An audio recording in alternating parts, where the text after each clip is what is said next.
परमात्म प्राप्ति का उद्देश्य लेकर चलने वाले जितने भी मनुष्य हैं उन सबको परमात्म प्राप्ति होगी, पर कब होगी, कितने जन्मों के बाद होगी, इसका पता नहीं है।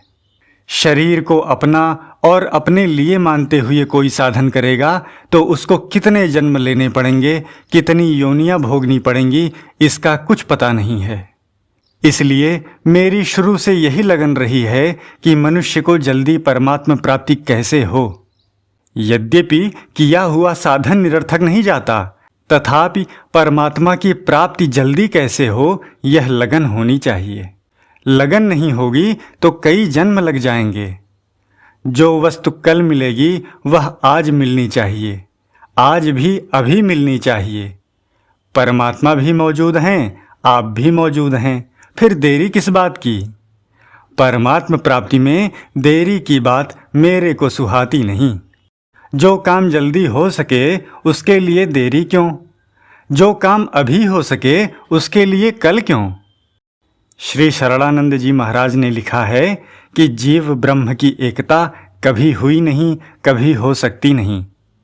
इसका तात्पर्य है कि जीवपना छूटने पर ब्रह्म की प्राप्ति होती है। यह सूक्ष्म विवेचन है।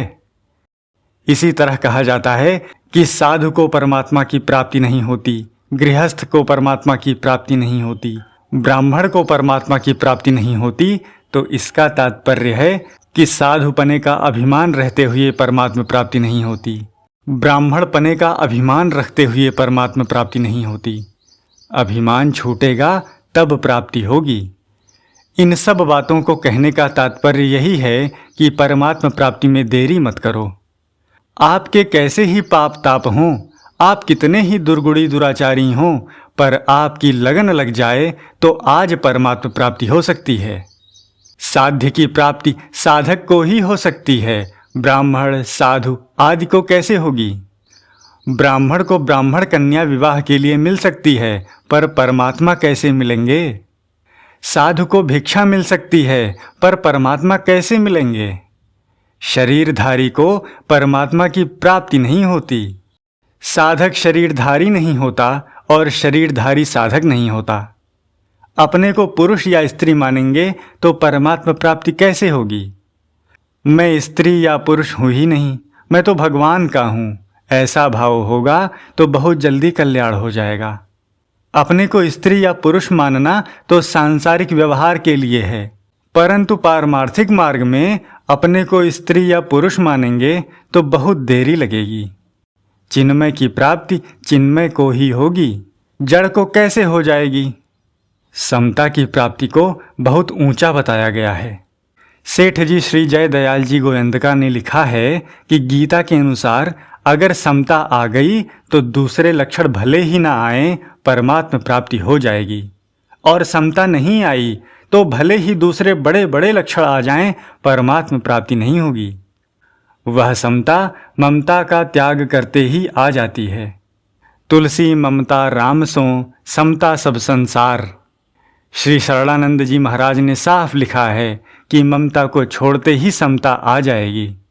दूसरी बात उन्होंने लिखी है कि अपने लिए तप करना भी भोग है और परमात्मा के लिए झाड़ू लगाना भी पूजा है। हिरण्यकश्यप ने कितनी कठोर तपस्या की, ब्रह्मा जी ने भी कह दिया कि ऐसी तपस्या आज तक किसी ने नहीं की, परंतु उसको तपस्या से क्या परमात्मा प्राप्ति हो गई।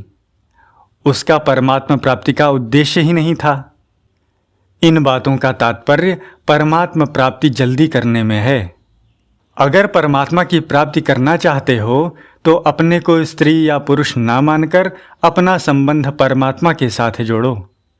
शरीर तो मिला है और बिछुड़ जाएगा, इस शरीर में ही आप अटके रहोगे तो फिर परमात्मा प्राप्ति कैसे होगी। परमात्मा की प्राप्ति तब होगी जब परमात्मा के साथ संबंध जोड़ोगे। कोई कपूत हो या सपूत हो, पूत तो वह है ही। कपूत भी बेटा है, सपूत भी बेटा है। अतः हम कैसे ही हों, अच्छे हों या मंदे हों, परमात्मा के ही हैं। परमात्मा की प्राप्ति न स्त्री को होती है न पुरुष को होती है। विवाह करना हो तो अपने को स्त्री पुरुष मानो। स्त्री को पुरुष मिलेगा परमात्मा कैसे मिलेंगे?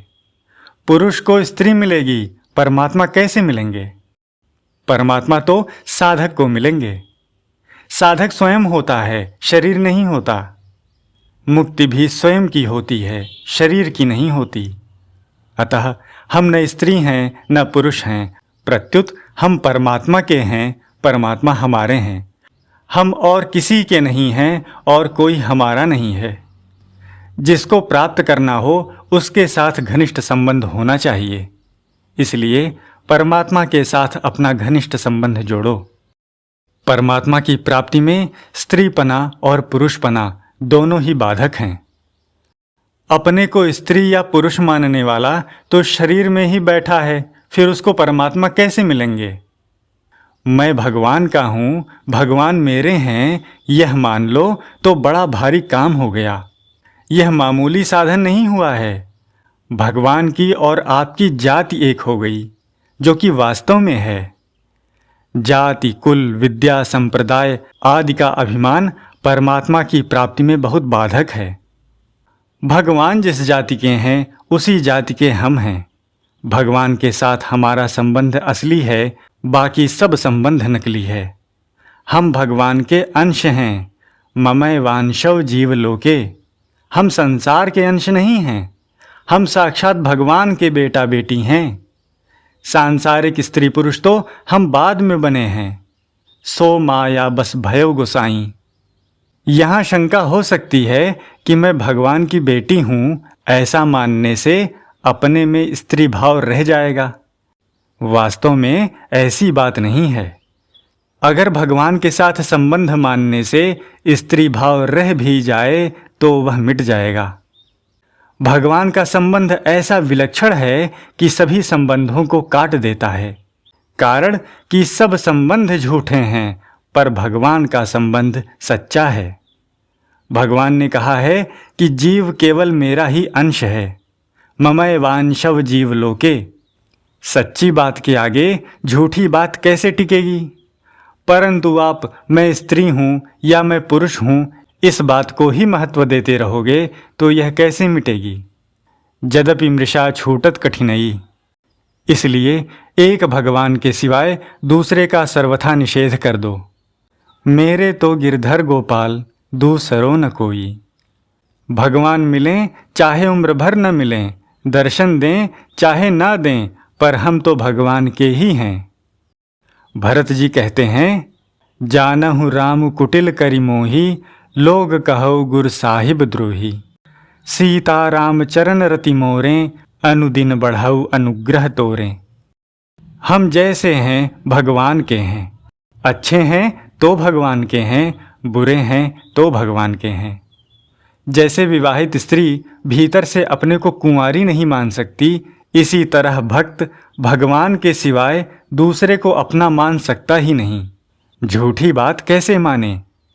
भगवान को हर एक आदमी अपना मान सकता है। पापी से पापी, दुष्ट से दुष्ट आदमी भी भगवान को अपना मान सकता है। कारण कि यह मान्यता सच्ची है, दूसरी सब मान्यताएं झूठी हैं। आपको हजारों आदमी कह दें कि तुम भगवान के नहीं हो, तो उनसे यही कहें कि आपको पता नहीं है।